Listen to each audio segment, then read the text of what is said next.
Yo, what's poppin' Pokepals? Rare Boy here, and I'm back with another impossible Pokemon challenge. Today we're going to find out if it's possible to beat Pokemon Fire Red with only a Bronzor. The reason why I chose Bronzor is because, well, look at its stats. It has a very weak offensive presence, and it's very slow. On top of that, its move pool is pretty lackluster, only learning Psychic and Dark moves through level up. Psychic is arguably the best move in Fire Red before beating the Elite Four, so that's going to help. On top of that, Steel was hella broken before Gen 6, resisting a majority of attacks, so that's also a positive.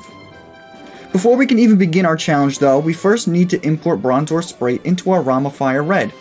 In order to do this, I need to replace an already existing Sprite in the game with a Pokemon that has a similar color scheme as Bronzor, which resulted in me replacing Whiscash. The reason why I chose Whiscash was aside from its similar color scheme, you normally would not run into a wild or trainer-owned Whiscash, which makes for a more authentic experience. The next thing I need to do is edit Whiscash's internal data so that it becomes Bronzor. I edit its typing, base stats, level up moves, possible abilities, TM and HM compatibility, and experience needed to reach level 100. Now that Bronzor is in our game, let's review the rules of the run. The first rule is that I'm only allowed to use Bronzor in battle. We are allowed to capture other Pokemon for HM usage, but they cannot assist Bronzor by any means.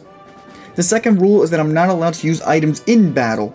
Held items such as leftovers are okay, but using X items or hyper potions are banned until the battle is over. And finally, no glitches or exploits will be used to complete the game.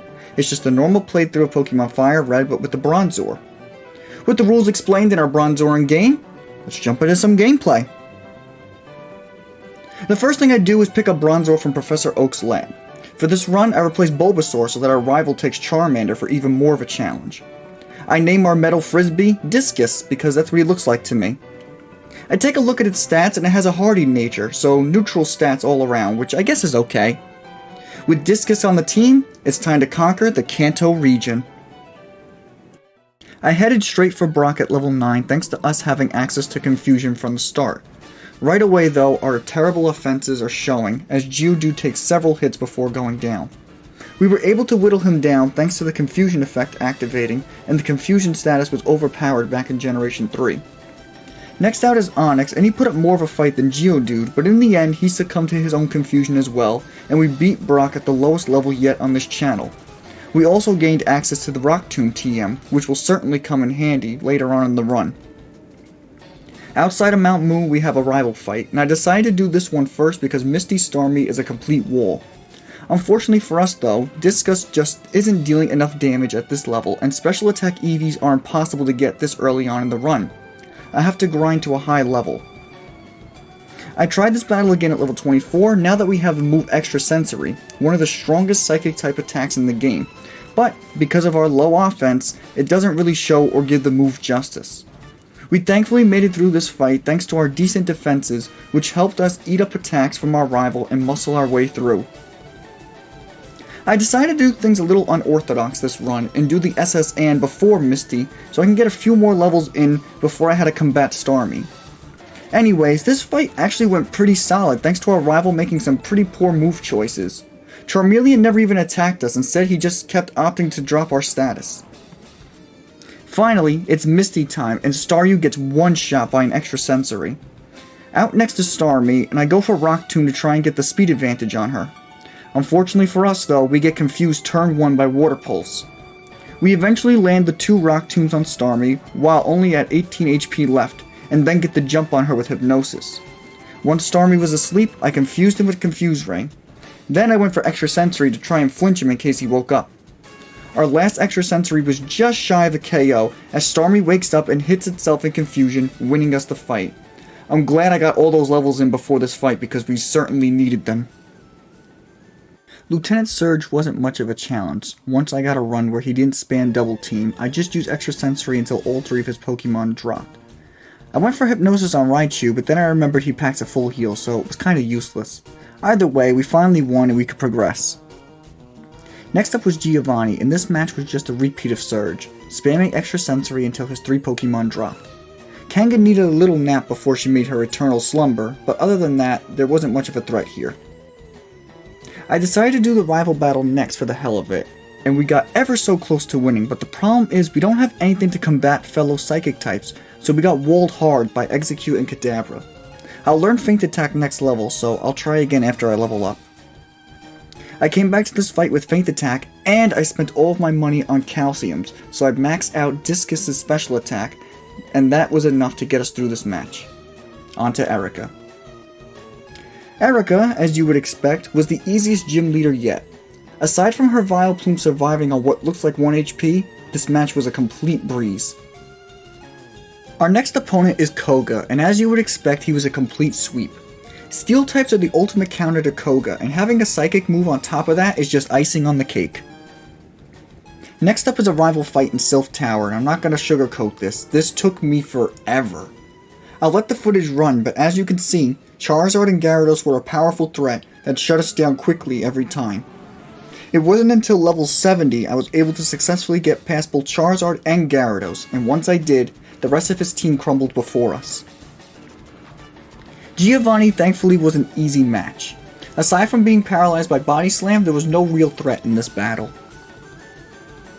Sabrina was another easy match considering we quad resist her psychic Pokemon and we have a dark type move. With this victory we gained the Calm Mind TM, which I quickly used to replace Hypnosis with. Sleep is a great status, but it's unreliable with its accuracy, and our only real weakness is Fire, which can be alleviated by boosting our special defense. Now, you would think Blaine would be our biggest roadblock considering all of the trouble Charizard has been giving us. But once we got a run where I was able to set up a few Calm Minds against Growlithe, I completely swept through his team. Giovanni was yet another clean sweep with Psychic. I didn't even have to use Calm Mind this time around. We finally get a good move now with Earthquake, which I'll definitely be replacing Rock Tomb with for more consistency. One final rival fight before the Elite Four, and because he leads with Pidgeot, he can't even touch us thanks to leftovers.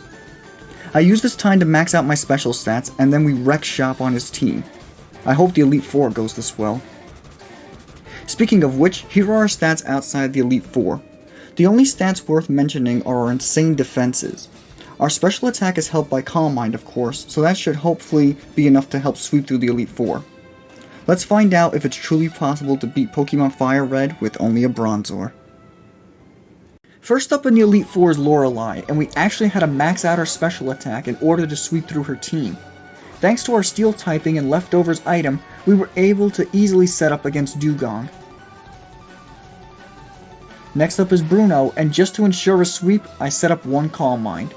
To my surprise though, Machamp actually survived the Psychic, but he was so low on health Bruno had to heal him, and since I got a special defense drop on our first Psychic, the second one was enough to put him down for a nice easy sweep. We hit our first roadblock in a while with Agatha. You would think someone with a full team of poison types would be rendered useless against a Psychic and Steel type Pokemon, but we get overwhelmed by status afflictions and get taken out. I know I could win at this level, so I'll keep trying. A few attempts later, and Haunter didn't opt for Curse and missed his Hypnosis, allowing me to safely get through the rest of her team. It's crazy how one move choice can completely decide the outcome of a match. Okay, Lance time, and Gyarados is causing problems with Dragon Rage. He has naturally high special defense, so it takes a ton of Calm Minds for me to take him out. But by the time he drops, I'm so low on health I can't survive the other 4 Pokemon. I think I could win this battle with a few more attempts, so I'll keep trying. On my very next attempt, I made much better move choices and was able to take out Gyarados with less of a hassle, allowing me to defeat the rest of his team, but not before getting to red health. Oh Lance, you never fail to annoy me. Finally, it's champion time. And funny enough, this match was actually the easiest one in the Elite Four. Aside from all the misses from Pidgeot's sand attacks, Discus actually held his own and was able to defeat the Kanto champion on his first attempt, placing him in the Hall of Fame and proving to the world that it is possible to beat Pokemon Fire Red with only a Bronzor. This challenge was a little silly, practically completing it with only one attack. For my next impossible challenge though, we're going to try a hard one. We're going to find out if it's possible to beat Pokemon Ruby using only an Applin, so if you don't want to miss that challenge, be sure to subscribe and stay tuned. Also be sure to leave a like on this video if you enjoyed it, and leave a comment telling me what your favorite part of the run was. This has been your boy Rare Boy, and I'll catch you all in the next one. Peace! Red, white, and blue.